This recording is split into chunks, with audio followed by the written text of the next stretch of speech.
December 2 ആഗമനകാലത്തിൻ്റെ ആദ്യ വാരത്തിലെ ചൊവ്വാഴ്ച. ലൂക്ക 10 21 മുതൽ 24 വരെ വാക്യങ്ങൾ. ഡച്ച് ചിത്രകാരനായ വിൻസെൻ്റ് വാൻ ഗോഗ് 1890 മരിക്കുന്നതിന് മുമ്പ് 1700 പെയിൻറ്റിങ്ങുകളും ഡ്രോയിങ്ങുകളും നിർമ്മിച്ചു. അവയിൽ ഒന്ന് മാത്രമേ അദ്ദേഹം വിറ്റുള്ളൂ, വെറും $85. വാൻ ഗോഗ് താനൊരു പരാജയമാണെന്ന് വിശ്വസിച്ചു.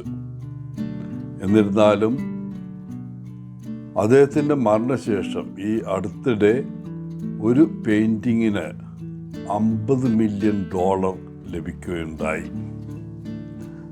വാൻ ഗോഗിൻ്റെ സുഹൃത്തുക്കൾക്കും അയൽക്കാർക്കും അദ്ദേഹം അത്ര വലിയ മികച്ച കലാകാരനാണെന്ന് ഒരിക്കലും അറിയില്ലായിരുന്നു. നമ്മളിൽ പല ക്രിസ്ത്യാനികളുടെയും കാര്യത്തിൽ ഇത് സത്യമാണ്.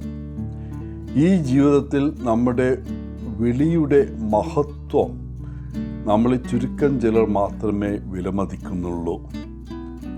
ദൈവം അന്ധകാരത്തിൽ നിന്ന് അത്ഭുതകരമായ വെളിച്ചത്തിലേക്കാണ് നമ്മെ വിളിച്ചിരിക്കുന്നത്.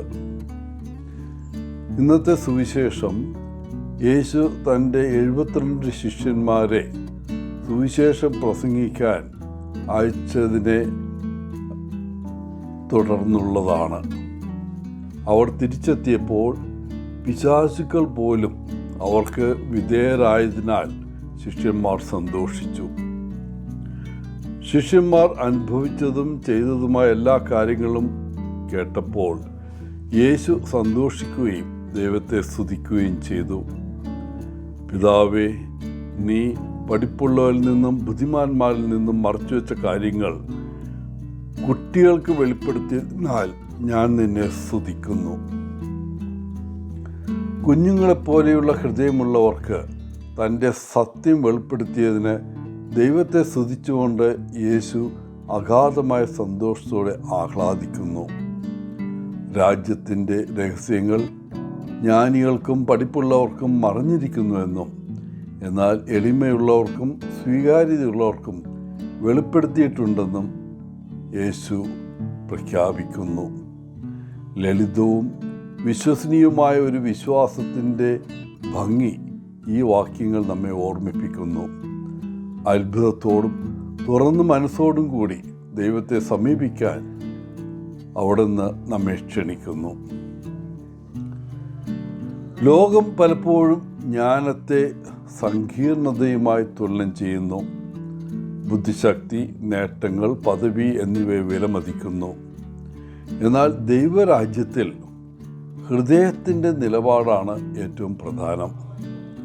യേശു അധികാരത്തിലോ സ്ഥാനത്തിലോ അല്ല, മറിച്ച് ശിശു സമാനമായ വിനയത്തോടെ തന്നെ സമീപിക്കുന്നവർക്ക് തൻ്റെ സത്യം ലഭ്യമാക്കുന്നതിൽ പിതാവിൻ്റെ സന്തോഷത്തിലാണ് ആഹ്ലാദിക്കുന്നത്.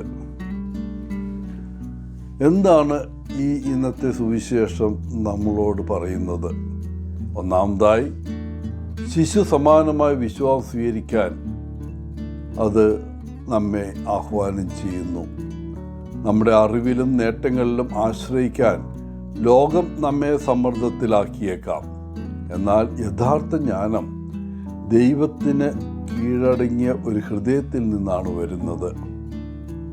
രണ്ടാമതായി, നമ്മുടെ രക്ഷയിൽ സന്തോഷിക്കാൻ ഇത് നമ്മെ ഓർമ്മിപ്പിക്കുന്നു. നമ്മുടെ വിജയങ്ങളിലോ അനുഗ്രഹങ്ങളിലോ ആത്മീയ നേട്ടങ്ങളിലോ കുടുങ്ങിപ്പോകാൻ എളുപ്പമാണ്. എന്നാൽ നമ്മുടെ ആത്യന്തിക സന്തോഷം കണ്ടെത്തുന്നത് ദൈവം നമ്മെ അറിയുകയും സ്നേഹിക്കുകയും ചെയ്യുന്നുവെന്നും നമ്മുടെ പേരുകൾ സ്വർഗത്തിൽ എഴുതപ്പെട്ടിരിക്കുന്നുവെന്നുമുള്ള മാറ്റമില്ലാത്ത സത്യത്തിലാണ്. എല്ലാവർക്കും ആഗമനകാലത്തിൻ്റെ ആശംസകൾ നേർന്നുകൊണ്ട് ഒത്തിരി സന്തോഷത്തോടെ പോളച്ചൻ CSSR ഫ്രം കേരള.